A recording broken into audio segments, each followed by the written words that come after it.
Hi, I'm Kaviraj from scoringtarget.com. In today's session, we are going to discuss the voter lesson summary for second PUC students. ಆತ್ಮೀಯ ವಿದ್ಯಾರ್ಥಿಗಳೇ, ಇವತ್ತಿನ ತರಗತಿಯಲ್ಲಿ ನಾವು ದ್ವಿತೀಯ PUC ವಿದ್ಯಾರ್ಥಿಗಳಿಗಾಗಿ the voter ಅಂತಕ್ಕಂಥ ಲೆಸನ್ದು ಸಾರಾಂಶವನ್ನು ಕಲಿಯೋಣ. Okay, let's start the class.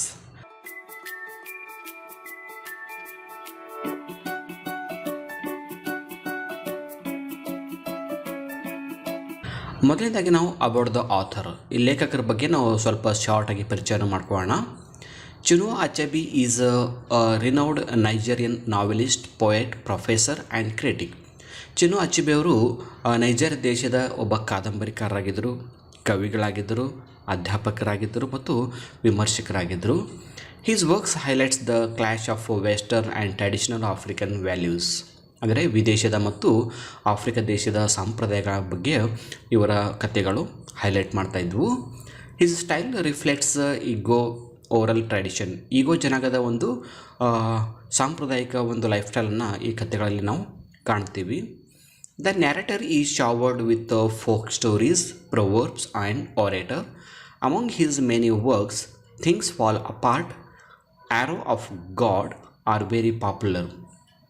ಚಿನು Achebe ಬರೆದಂಥ ಪ್ರಮುಖವಾದ ಗ್ರಂಥಗಳಂದರೆ ಥಿಂಗ್ಸ್ ಫಾಲ್ ಅಪಾರ್ಟ್ ಅಂತಕ್ಕಂಥದ್ದು ಮತ್ತು ಆ್ಯರೋ ಆಫ್ ಗಾಡ್ ಅಂತಕ್ಕಂಥದ್ದು ಒಂದು ಪ್ರಮುಖವಾದ ವರ್ಕ್ಗಳಾಗಿವೆ. ಸೊ ಈಗ ನಾವು ಸಾರಾಂಶವನ್ನು ಕಲಿಯೋಣ. Roof return to his village to help the illiterate people. ಇಲ್ಲಿ ರೂಫ್ ಅಂದರೆ ಯಾರು? ರೂಫಸ್ ಓಕೋಕಿ ಅಂತ ನಾವು ಹೇಳ್ತೀವಿ. ರೂಫಸ್ ಓಕೋಕಿ ಅಂತಕ್ಕಂಥ ಒಬ್ಬ ವ್ಯಕ್ತಿ ಏನು ಮಾಡ್ತಾನೆ ಅಂದರೆ ತನ್ನ ಹಳ್ಳಿಗೆ ವಾಪಸ್ ಹೋಗ್ತಾನೆ. Is an educated person who return to his village in order to help the illiterate people in his own way. ತನ್ನ ಹಳ್ಳಿಯಲ್ಲಿರ್ತಕ್ಕಂಥ ಅನಕ್ಷರಸ್ಥ ಜನರನ್ನು ಒಂದು ಅವರಿಗೆ ಎಜುಕೇಟೆಡ್ ಆಗಿ ಮಾಡಬೇಕು ಅನ್ನೋ ಉದ್ದೇಶದಿಂದ ರೂಫಸ್ ಓಕೋಕೆ ಏನು ಮಾಡ್ತಾನೆ ಅಂದರೆ ಅವನನ್ನು ಶಾರ್ಟಾಗಿ ರೂಫ್ ಅಂತ ಕರಿತೀವಿ. ಆತ ತನ್ನ ದೇಶಕ್ಕೆ, ತನ್ನ ಹಳ್ಳಿಗೆ ವಾಪಸ್ ಹೋಗ್ತಾನೆ. He had worked a bicycle repair apprentice in Port Harcourt, but out of a free will, he gave up his bright future and returned to the village to help his people. So ಆತ ಒಂದು cycle repair ಅಂಗಡಿಯಲ್ಲಿ ಅಪ್ರೆಂಟಿಕ್ ಆಗಿ ಕೆಲಸ ಮಾಡ್ತಾ ಇರ್ತಾನೆ. ಎಲ್ಲೆಂದರೆ port ಹಾರ್ಕೋಟಲ್ಲಿ ಕೆಲಸ ಮಾಡ್ತಾ ಇರ್ತಾನೆ. ಬಟ್ ಏನು ಮಾಡ್ತಾನೆ, ತನ್ನ ಹಳ್ಳಿ ಜನರ ಒಂದು ಉದ್ಧಾರ ಮಾಡಬೇಕು, ಅವರಿಗೆ ಶಿಕ್ಷಿತರನ್ನಾಗಿ ಮಾಡಬೇಕು ಅನ್ನೋ ಉದ್ದೇಶದಿಂದ ತನ್ನ ಬ್ರೈಟ್ ಫ್ಯೂಚರ್ ಆ ಒಂದು ಕೆಲಸವನ್ನು ಬಿಟ್ಟು ವಾಪಸ್ ಹಳ್ಳಿಗೆ ಬರ್ತಾನೆ.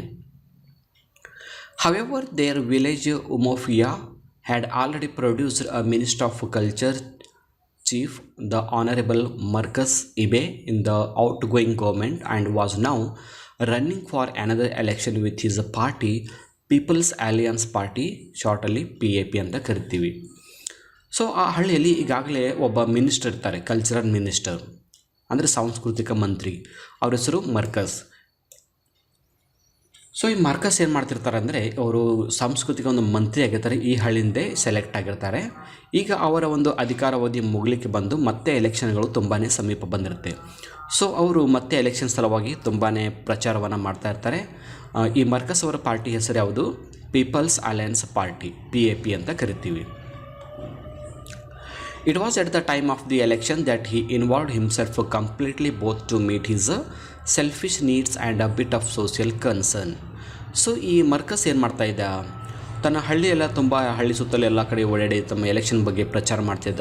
ತನ್ನ ಸ್ವಾರ್ಥಕ್ಕಾಗಿ ಹಲವಾರು ಪ್ರಚಾರಗಳನ್ನು ಮಾಡೋದ್ರ ಜೊತೆಗೆ ಸ್ವಲ್ಪ ಮಟ್ಟಿನ ಸಮಾಜ ಸೇವೆ ಅಂತ ಹೆಸರಿನಲ್ಲಿ ತನ್ನ ಒಂದು ಬೇಳೆಯನ್ನು ಬೇಯಿಸ್ಕೊತಾ ಇದ್ದ.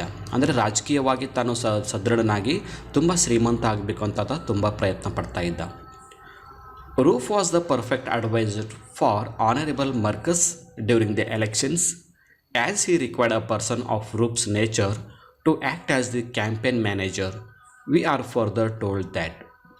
ಮುಂದೆ ಈ ಮರ್ಕಸ್ ಅಂತಕ್ಕಂಥ ಮಂತ್ರಿ ಏನು ಮಾಡ್ತಾನೆಂದರೆ, ಈ ರೂಫ್ ಅಂತಕ್ಕಂಥ ವ್ಯಕ್ತಿಗೆ ಏನು ಹಳ್ಳಿಯನ್ನು ಜನರನ್ನು ಎಜುಕೇಟೆಡ್ ಮಾಡಬೇಕು ಅಂತ ರೂಫ್ ಓಕೋಕೆ ಬಂದಿರ್ತಾನಲ್ಲ, ಅವನಿಗೆ ತನ್ನ ಒಂದು ಎಲೆಕ್ಷನ್ ಪ್ರಚಾರದ್ದು ಮ್ಯಾನೇಜರ್ ಆಗಿ ಸೆಲೆಕ್ಟ್ ಮಾಡ್ಕೋತಾನೆ. ಯಾಕಂದರೆ ರೂಫ್ ಅಂತಕ್ಕಂಥ ವ್ಯಕ್ತಿ ತುಂಬ ಪ್ರಾಮಾಣಿಕವಾಗಿರ್ತಾನೆ, ತುಂಬ ಒಳ್ಳೆಯ ವ್ಯಕ್ತಿ ಇರ್ತಾನೆ. ಆತನ ಸ್ವಭಾವವನ್ನು ನೋಡಿ ಮರ್ಕಸ್ ಏನು ಮಾಡ್ತಾನೆ ಅಂದರೆ ಅವನಿಗೆ ತನ್ನ ಒಂದು ಚುನಾವಣಾ ಪ್ರಚಾರದ ಮ್ಯಾನೇಜರ್ ಆಗಿ ನೇಮಕ ಮಾಡ್ತಾನೆ. The villagers had 5 years in which to see how quickly and plentifully politically brought wealth chieftaincy titles, doctorate degrees and other honors.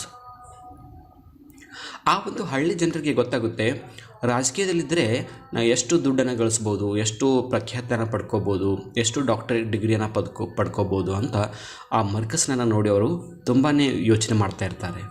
They kept wondering how politics make people very rich in short time because Marcus had been a mission school teacher before he join the politics.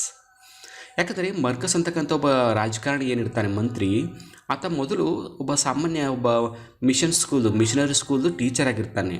But ಅಂಥ ಒಬ್ಬ ಸಾಮಾನ್ಯ ವ್ಯಕ್ತಿ ಇವತ್ತು ಇಷ್ಟು ಶ್ರೀಮಂತನಾಗಿದ್ದಾನಲ್ಲ, ರಾಜಕೀಯದಲ್ಲಿ ಸಿಕ್ಕಾಪಟ್ಟೆ ದುಡ್ಡನ್ನು ಗಳಿಸ್ಬೋದು ಅಂತ ಹಳ್ಳಿ ಜನರು ಯೋಚನೆ ಮಾಡ್ತಾ ಇರ್ತಾರೆ. That came to their village in short time. He had become chief the honorable with the 2 big cars.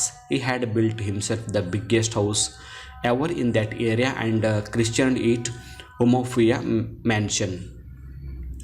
So ಇಂಥ ಒಬ್ಬ ಮಿಷನರಿ ಟೀಚರ್ ಅಂತ ಒಬ್ಬ ಸಾಮಾನ್ಯ ವ್ಯಕ್ತಿ ದೊಡ್ಡ ರಾಜಕಾರಣಿ ಆಗ್ತಾನೆ, ಗೌರವಯುತ ವ್ಯಕ್ತಿ ಆಗ್ತಾನೆ, ಜೊತೆಗೆ 2 ದೊಡ್ಡ ಕಾರ್ಗಳು ಆತ ಹಿಡ್ಕೋತಾನೆ, ದೊಡ್ಡ ಮನೆಯನ್ನು ಕಟ್ಟಿ ಅದಕ್ಕೆ ಉಮೋಫಿಯಾ ಮ್ಯಾನ್ಷನ್ ಅಂತ ಹೆಸರು ಕೂಡ ಇರ್ತಾನೆ. ಸೊ ಇದೆಲ್ಲ ನೋಡಿದಾಗ ಜನರಿಗೆ ಏನು ಅನ್ನಿಸ್ತದೆ, ತುಂಬಾ ಸರ್ಪ್ರೈಸ್ ಆಗುತ್ತೆ. In honor of his village. However, he credited that despite his success, he was still devoted to his people. At times, he left the good things of the city and returned to his village, which had neither running water nor not electricity. So ಆದರೂ ಕೂಡ roof ಅಂತಕ್ಕಂಥ ವ್ಯಕ್ತಿ ಅಂಥ ಹಳ್ಳಿಗೆ ಬಂದು ನೀರು current ಇಲ್ಲದಂಥ ಹಳ್ಳಿಯಲ್ಲಿ ಬಂದು ಆ ಜನರ ಸೇವೆ ಮಾಡಬೇಕಂತ roof ಬಂದಿರ್ತಾನೆ. He had just installed a private plant to supply the electricity in his new house. So ಈ ಮಂತ್ರಿ ಏನು ಮಾಡ್ತಾನೆ, ಆ ಹಳ್ಳಿಯಲ್ಲಿ ಕರೆಂಟ್ ಇಲ್ಲ ಅಂಥೇಳಿ ತನ್ನ ಮನೆಗೆ ಒಂದು ಪ್ರೈವೇಟಾಗಿ ಒಂದು ಎಲೆಕ್ಟ್ರಿಸಿಟಿಯನ್ನು ಇಟ್ಕೊಂಡಿರ್ತಾನೆ, ಪ್ಲ್ಯಾಂಟನ್ನು. ಈಗ ನೆಕ್ಸ್ಟ್ ನಾವು ನೋಡ್ತೀವಿ Marcos throws a dinner for the villagers. So ಈ ಸಾಂಸ್ಕೃತಿಕ ಮಂತ್ರಿ ಆದಂಥ ಮರ್ಕಸ್ ಏನು ಮಾಡ್ತಾನೆ ಅಂದರೆ ಹಳ್ಳಿ ಜನರಿಗೆ ಒಂದು ಊಟದ ಒಂದು ಪಾರ್ಟಿಯನ್ನು ಇಡ್ತಾನೆ. ಅಂದರೆ ಊಟವನ್ನು ಜನರಿಗೆ ನೀಡೋ ಮೂಲಕ ತನ್ನ ಎಲೆಕ್ಷನ್ ಪ್ರಚಾರ ಮಾಡಬೇಕು ಅಂತ. On the day it was opened by the archbishop, he had slaughtered 5 bulls and countless goats to entertain the village people. So ಆ ಊರಿನ ಜನರಿಗೆ ಎಲ್ಲರಿಗೂ ಹೊಟ್ಟೆ ತುಂಬ ಊಟ ಹಾಕಬೇಕಂತ ಈ ಮರ್ಕಸ್ ಅಂತಕ್ಕಂಥ ಮಂತ್ರಿ ಏನು ಮಾಡ್ತಾನೆ, ಆ ಹಳ್ಳಿಯಲ್ಲಿ 5 ದನಗಳು ಆಮೇಲೆ ಕುರಿ ಕೋಣಗಳನ್ನು ಕೊಯ್ದು ಜನರಿಗೆ ಊಟವನ್ನು ಬಡಿಸೋಕ್ಕೆ ವ್ಯವಸ್ಥೆ ಮಾಡಿರ್ತಾನೆ. They all praise him, but after the feasting they become aware of how they had undated the power of the ballot paper. ಜನ ಏನೋ ಸಂತೋಷದಿಂದ ಹೊಟ್ಟೆ ತುಂಬ ಉಣ್ತಾರೆ, ಅವನ ಬಗ್ಗೆ ಭಾಳ ಹಾಡಿ ಹೋಗುತ್ತಾರೆ. ಬಟ್ ಊಟ ಮಾಡಿ ಹೋಗೋ ಟೈಮಲ್ಲಿ ಅಂದ್ಕೋತಾರೆ ನಮ್ಮ ಬ್ಯಾಲೆಟ್ ಪೇಪರ್ದಿಂದ ಇಷ್ಟೆಲ್ಲ ಪವರ್ ಇದೆ ಅಂತ ಅವರಿಗೆ ಅರ್ಥ ಆಗಲಿಲ್ಲ. Marcos was prepared for satisfying his voters this time around. So ಈ ಟೈಮಲ್ಲಿ ಮರ್ಕಸ್ ಏನು ಮಾಡ್ತಿದ್ದ, ಅಲ್ಲಿ ಬಂದಂಥ ಎಲ್ಲ ಜನರಿಗೆ ಊಟ ಆಯಿತಾ, ಚೆನ್ನಾಗಿತ್ತ ಊಟ, ನಮಗೆ ಎಲೆಕ್ಷನಲ್ಲಿ ವೋಟ್ ಹಾಕಿ ಅಂತ ತನ್ನ ಬಗ್ಗೆ ಹೇಳ್ತಾ ಪ್ರಚಾರ ಮಾಡ್ತಾ ಓಡಾಡ್ಕೊಂಡಿದ್ದ. He had drawn 5 months worth of salary in advance and changed a few £100 into shillings and gave the money to his campaign boy so that he could meet the expenditures. So ಈ Marcos ಏನು ಮಾಡ್ತಾರೆ, election ಸಮೀಪ ಬಂದಂಗೆ ಅಥವಾ ಒಂದು 5 ತಿಂಗಳ ಒಂದು ಪೇಮೆಂಟನ್ನು ಅಡ್ವಾನ್ಸಾಗಿ ತೆಗೆದುಕೊಂಡು ಆ ಪಾಂಡ್ಗಳಲ್ಲಿ ಸಿಲಾಂಗ್ಸ್ ಅಂದರೆ ಅದೊಂದು ಕರೆನ್ಸಿ ಹೆಸರಿದೆ. ಸೊ 5 ಕರೆನ್ಸಿ ಎಲ್ಲ ಚಿಲ್ಲರೆಯನ್ನು ಮಾಡ್ಕೊಂಡೇ ಮಾಡ್ತಾನೆ. ಅಲ್ಲಿ ಪ್ರಚಾರ ಮಾಡ್ತಕ್ಕಂಥ ಹುಡುಗರಿಗೆ ಆ ದುಡ್ಡನ್ನು ಕೊಡ್ತಾನೆ. Roof we are told was the most trusted of these campaigners. So ಅದರಲ್ಲಿ ರೂಫ್ ಕೂಡ ತುಂಬ ಪ್ರಖ್ಯಾತವಾದ ವ್ಯಕ್ತಿಯಾಗಿರ್ತಾನೆ. ಸೊ ಈ ಥರ ಮರ್ಕಸ್ ಏನು ಮಾಡ್ತಾನೆ ಅಂದರೆ ಸಿಲಾಂಗ್ಸನ್ನು ಆ ಹುಡುಗರ ಕೈಗೆ ಕೊಟ್ಟು ಜನರಿಗೆ ದುಡ್ಡನ್ನು ಹಂಚಿ ನನ್ನ ಪರವಾಗಿ ವೋಟಿಂಗ್ ಮಾಡೋಕ್ಕೆ ಪ್ರಚಾರ ಮಾಡಿ ಅಂತ ಅಡ್ವರ್ಟೈಸ್ಮೆಂಟ ಮಾಡ್ತಾನೆ. ಅದರಲ್ಲಿ ಮುಖ್ಯವಾಗಿ ರೂಫ್ ಏನಿರ್ತಾನಲ್ಲ, ಹಳ್ಳಿಯ ಜನರನ್ನು ಎಜುಕೇಟೆಡ್ ಮಾಡಬೇಕಂತ ಬಂದಿರ್ತಾನಲ್ಲ, ಆ ವ್ಯಕ್ತಿಗೆ ಅದರದ್ದು ಎಲ್ಲ ಜವಾಬ್ದಾರಿಯನ್ನು ಒಪ್ಪಿಸ್ಬಿಡ್ತಾನೆ. The excited day right before the voting day was when Roof met 5 elders from the village in the house of the Oglufi agents and gave them 2 shillings each, hoping that it would make them support Marcus.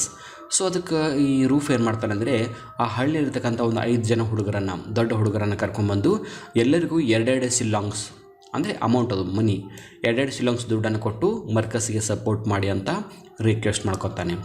He reminds them that Marcus is the son of their own village and his part that is now in power has promised them pipe born water. So ಅದಕ್ಕೆ ಮರ್ಕಸ್ನ ಬಗ್ಗೆ ಪ್ರಚಾರ ಮಾಡ್ತಾನೆ, 2 ಶಿಲಾಂಗ್ ಕೊಡ್ತಾನೆ.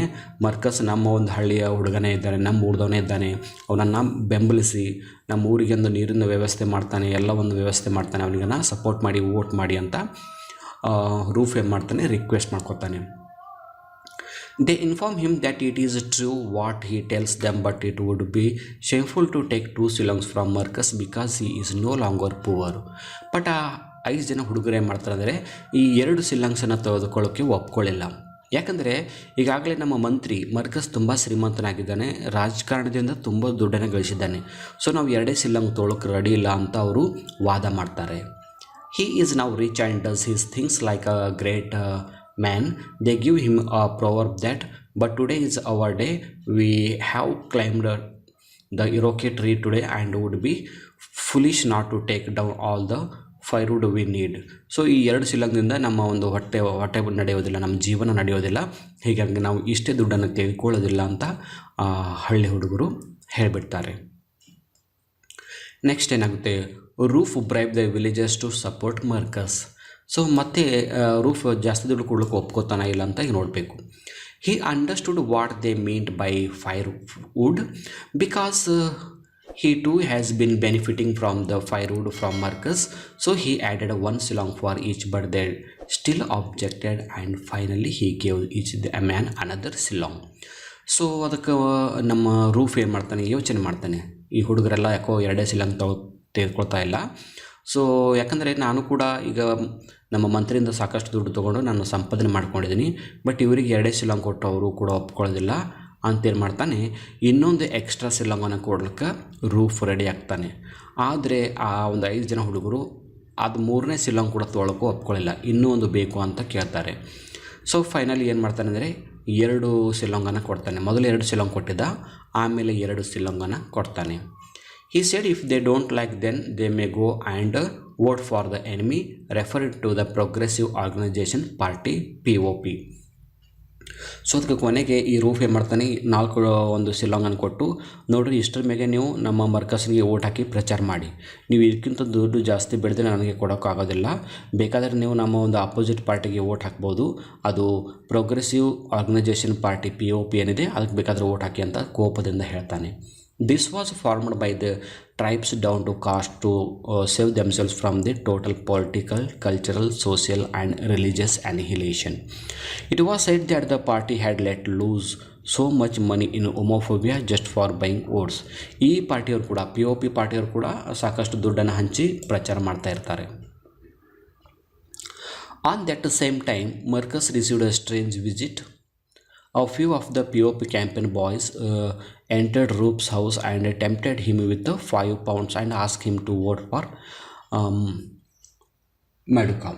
So ಏನಾಗುತ್ತೆ, ಒಂದು ದಿವಸ ರಾತ್ರಿ ಈ ನಮಗೆ ಈ POP ಪಾರ್ಟಿ ಇರುತ್ತಲ್ಲ, ಪ್ರೋಗ್ರೆಸಿವ್ ಆರ್ಗನೈಜೇಷನ್ ಪಾರ್ಟಿ, ಅವ್ರ ಕಡೆಯಿಂದ ಒಬ್ಬ ವ್ಯಕ್ತಿ ಬಂದು ಏನು ಮಾಡ್ತಾನೆ ಅಂದರೆ ರೂಫ್ಗೆ ಭೇಟಿ ಆಗ್ತಾನೆ. ರೂಫ್ ಮನೆಗೆ ಹೋಗ್ತಾನೆ. ರೂಫ್ಗೆ ಭೇಟಿಯಾಗಿ, ನೋಡಪ್ಪ ನಮ್ಮ ಮಡುಕಾಗೆ ಓಟ್ ಹಾಕಬೇಕು, ಮಧುಕಾಗೆ, ಅವನಿಗೆ ಓಟ್ ಹಾಕಿದ್ರೆ ನಿನಗೆ 5 ಪಾಯಿಂಟ್ಸ್ ಕೊಡ್ತೀವಿ ಅಂತ ಆಶಿಸ್ತಾರೆ. He takes the money, then they ask him to swear by the local deity ego. I ಅಂತಾನೆ ಹೇಳ್ತೀವಿ, I from Mopta. He was left with no other alternative but to obey.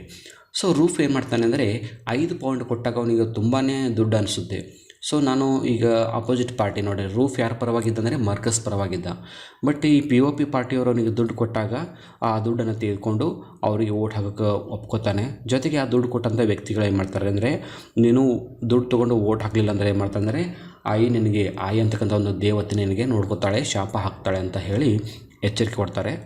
ಅದಕ್ಕೆ roof ಕೂಡ ಒಪ್ಕೊಂಡು ನಾನು vote ಹಾಕ್ತೀನಿ ಅಂತ 5 ಪೌಂಡನ್ನು ತೆಗೆದುಕೊತಾನೆ. Roof split his vote into 2. Roof ಏನು ಮಾಡ್ತಾನೆ, ತನ್ನ ವೋಟಿಂಗ್ ಪೇಪರನ್ನು, ಬ್ಯಾಲೆಟ್ ಪೇಪರ್ನ 2 ತುಂಡಾಗಿ ಮಾಡ್ತಾನೆ. ಅದರ ಬಗ್ಗೆ ನೋಡೋಣ ಈಗ. On the day of the election, Roop watched the reaction of Marcus quite often because he did not want Marcus to suspect him. Marcus sat in his car shaking hands of the people who came to congratulate him in advance. So election ದಿವಸ ಏನಾಗುತ್ತೆ, roof ಏನು ಮಾಡ್ತಾನೆ ಅಂದರೆ ಮರ್ಕಸ್ನ ಮುಂದೆ ನಾನು ಯಾರ ಕಡೆಯಿಂದ ದುಡ್ಡು ತೆಗೆದುಕೊಂಡಿಲ್ಲ ಅಂತ ಒಂದು ರೀತಿ ಬಿಹೇವ್ ಮಾಡ್ತಾ ಇರ್ತಾನೆ. ಜೊತೆಗೆ ಮರ್ಕಸ್ ಕಾರಲ್ಲಿ ಕೂತ್ಕೊಂಡು ಅಲ್ಲಿ ಹೋಗ್ತಕ್ಕಂಥ ಓಟ್ ಹಾಕ್ತಕ್ಕಂಥ ಜನರಿಗೆ ಹ್ಯಾಂಡ್ ಶೇಕ್ ಮಾಡ್ತಾ ಕೂತ್ಕೊಂಡಿರ್ತಾನೆ. Roof and other organizers gave the last minute instruction to the voters. He tells them that if they vote for the car, they will one day ride in it. Although he was expected to win, Marcus never wanted to lose any votes after all had their votes. He asked his campaign boys to go for voting, starting with Roof. ಅದಕ್ಕೆ roof ಏನು ಮಾಡ್ತಾನೆ, ತನ್ನಿದ್ದಂಥ ಎಲ್ಲ ಹುಡುಗರಿಗೆ vote ಹಾಕಿ ಹೋಗಿ ಅಂತ ಎಲ್ಲರನ್ನ ಕಳಿಸ್ತಾನೆ. When Roof was asked to cast his votes, ಆ ನಂತರ ಈಗ ವೋಟ್ ಮಾಡ್ತಕ್ಕಂಥ ಇದೀಗ ಸರದಿ ಯಾರ್ದು ಬರ್ತದೆ ಅಂದರೆ ರೂಫಂದು ಬರ್ತದೆ. He did not know what to do. He did not want to betray Marcus even in secret. So ಅದಕ್ಕೆ ಈಗ ರೂಫ್ ಏನು ಮಾಡ್ತಾನೆ, ಒಳಗಡೆ ವೋಟ್ ಹಾಕೋಕ್ಕೆ ಒಳಗಡೆ ಹೋಗ್ತಾನೆ. ಅವನಿಗೆ ಮರ್ಕಸ್ನಿಗೆ ಸೋಲಿಸ್ಬೇಕಂತ ಉದ್ದೇಶನೇ ಇರಲಿಲ್ಲ. He thought for returning for 5 points. ಅದಕ್ಕೆ ಏನು ಮಾಡ್ತಾನೆ, ನಾನು ಏನು POP ಪಾರ್ಟಿಯಿಂದ ದುಡ್ಡು ತೆಗೆದುಕೊಂಡಿನ 5 ಪೌಂಡು ಅದು ವಾಪಸ್ ಕೊಡಬೇಕು, ನಾನು ಮರ್ಕಸ್ಗೆ ಓಟ್ ಹಾಕಬೇಕು. ಯಾಕಂದರೆ ನಾನು ಮರ್ಕಸ್ ಪರವಾಗಿನೇ ಪ್ರಚಾರ ಮಾಡಿದ್ದೀನಿ. ಮರ್ಕಸ್ ನನ್ನ ಮ್ಯಾಗೆ ಭಾಳ ನಂಬಿಕೆ ಇಟ್ಟಿದ್ದಾನೆ. ಮರ್ಕಸ್ ನನಗೆ ತುಂಬ ಸಹಾಯ ಮಾಡಿದ್ದಾನೆ. ಅದಕ್ಕೆ ನಾನು ಪೌಂಡನ್ನು ವಾಪಸ್ ಕೊಡಬೇಕು ಅಂತ ಯೋಚನೆ ಮಾಡ್ತಾನೆ. But it was too much money to return down just like that. ಆದರೆ ಆ 5 ಪೌಂಡ್ ವಾಪಸ್ ಕೊಡಲಿಕ್ಕೆ ರೂಫ್ಗೆ ಮನಸ್ಸಾಗಲಿಲ್ಲ. ಯಾಕಂದರೆ 5 ಪೌಂಡ್ ಅಂದರೆ ಸಾಕಷ್ಟು ದುಡ್ಡಾಗುತ್ತೆ, ಅಷ್ಟು ದುಡ್ಡು ವಾಪಸ್ ಯಾಕೆ ಕೊಡಬೇಕು ಅಂತ ಅವನ ಮನಸ್ಸಿನಲ್ಲಿ ಒಂದು ಆಸೆ ಬರುತ್ತೆ. All of a sudden, a grand idea struck him. Without a second thought, he tore the ballot paper into 2 halves and put the first half into Maduka's box and verbally proclaimed that he has first voted for Maduka and put another half in Marcus's box and moved out. So ಒಳಗಡೆ ಹೋದ್ಮೇಲೆ ಅವನಿಗೆ ತುಂಬ ಗೊಂದಲ ಆಗುತ್ತೆ. ದುಡ್ಡು ತೊಗೊಂಡವ್ರ ಪರವಾಗಿ ಹಾಕಬೇಕಾ ಅಥವಾ ನಮ್ಮ ನಾಯಕನಾದಂಥ ಮರ್ಕಸ್ ಪರವಾಗಿ ಹಾಕಬೇಕಾ ಅಂತ ಗೊಂದಲ ಆದಾಗ ಕೊನೆಗೆ ಮಾಡ್ತಾನೆ, ಒಂದು ಯೋಚನೆ ಮಾಡ್ತಾನೆ. ಅವನಿಗೆ ಕೊಟ್ಟಂಥ ಒಂದು ವೋಟಿಂಗ್ ಬ್ಯಾಲೆಟ್ ಪೇಪರ್ ಇರುತ್ತೆ, 2 ತುಕಡಿ ಮಾಡಿ ಮಾಡ್ತಾನೆ. ಒಂದು ವೋಟನ್ನು ಮಡುಕಾಗೆ ಹಾಕ್ತಾನೆ, ಇನ್ನೂ ಅರ್ಧ ಪೀಸ್ ಪೇಪರ್ ಏನಿರುತ್ತೆ ಅದು ಮರ್ಕಸ್ಗೆ ಹಾಕ್ತಾನೆ. ನಾನು ಇಬ್ಬರಿಗೆ ವೋಟ್ ಹಾಕಿದ್ದೆ ಅಂತ ಸಮಾಧಾನ ಮಾಡಿಕೊಂಡು ಹೊರಗಡೆ ಬರ್ತಾನೆ. ಸೊ ಕನ್ಕ್ಲೂಷನ್, ಈ ಮುಕ್ತಾಯ ಏನಿದೆ, Chinua Achebe has captured magnificently how indigenous people are affected by the sweeping changes that politics brings out in village in Africa, which was unheard of until some point of time. He lays more emphasis on the degenerating native culture, language, ethics and lifestyle before the alien western system. The evil hand of money is corrupting the innocent minds apparent in the society. ಅಂದರೆ ಇವತ್ತಿನ ಸಮಾಜದಲ್ಲಿ ರಾಜಕೀಯ ವ್ಯವಸ್ಥೆ ಯಾವ ಥರ ಆಗಿದೆ, ರಾಜಕೀಯ ವ್ಯವಸ್ಥೆ ನಮ್ಮ ಒಂದು ಸಂಸ್ಕೃತಿಯನ್ನು ಯಾವ ಥರ ಅಧಪತನ ಮಾಡ್ತಾ ಇದೆ, ಎಂಥ ಇನ್ನೋಸೆಂಟ್ ಜನರನ್ನು ಕೂಡ ದುಡ್ಡಿನ ಮೂಲಕ ಯಾವ ಥರ ಅವರನ್ನು ಹಾಳು ಮಾಡ್ತಾ ಇದ್ದಾರೆ ಅಂತಕ್ಕಂಥ ಒಂದು ಕಥೆಯನ್ನು ಈ ಪಾಠದಲ್ಲಿ ಚಿನು ಅಚಿಬೆ ಅವರು ಹೇಳಿದ್ದಾರೆ. ಈ ಸ್ಟೋರಿ ನಿಮಗೆ ಅರ್ಥ ಆಗಿದೆ ಅನ್ಕೋತೀನಿ. ಅರ್ಥ ಆಗಿಲ್ಲ ಅಂದರೆ ಈ ವಿಡಿಯೋನ ಇನ್ನೊಂದು ಬಾರಿ ಕ್ಲಿಯರಾಗಿ ನೋಡಿ. ಈಗಾಗಲೇ ಸೆಕೆಂಡ್ PUC ಆಗಿ ನಾನು ಮಾಡಿದಂಥ ಎಲ್ಲ ಪಾಠಗಳ ಪ್ರಶ್ನೋತ್ತರ ಮತ್ತು ಸಾರಾಂಶ ವಿಡಿಯೋನ ನೀವು ಪಡ್ಕೋಬೇಕಂದ್ರೆ ಅದರ ಲಿಂಕನ್ನು ಕಾಮೆಂಟ್ ಬಾಕ್ಸಲ್ಲಿ ಹಾಕಿರ್ತೀನಿ. ಸೊ ಅಲ್ಲಿ ಕ್ಲಿಕ್ ಮಾಡಿ ಅವುಗಳನ್ನು ನೀವು ಪ್ರಿಪೇರ್ ಮಾಡ್ಕೋಬೋದು. ಇವತ್ತಿನ ಕ್ಲಾಸ್ ಬಗ್ಗೆ ನಿಮ್ಮ ಅಭಿಪ್ರಾಯಗಳನ್ನ ಕಾಮೆಂಟ್ ರೂಪದಲ್ಲಿ ಕೊಡಿ. ಈ ವಿಡಿಯೋ ಇಷ್ಟ ಆದರೆ ಒಂದು ಲೈಕ್ ಮಾಡಿ ಮತ್ತು ನಿಮ್ಮೆಲ್ಲ ಫ್ರೆಂಡ್ಸ್ ಗ್ರೂಪಲ್ಲಿ ಶೇರ್ ಮಾಡ್ಕೊಳ್ಳಿ ಅಂತ ಹೇಳ್ತಾ ಇವತ್ತಿನ ಕ್ಲಾಸನ್ನು ಇಲ್ಲಿಗೆ ಮುಗಿಸ್ತಾ ಇದ್ದೀನಿ. So thank you all for watching the video. If you like the video, subscribe to our channel to get more videos. Thank you all.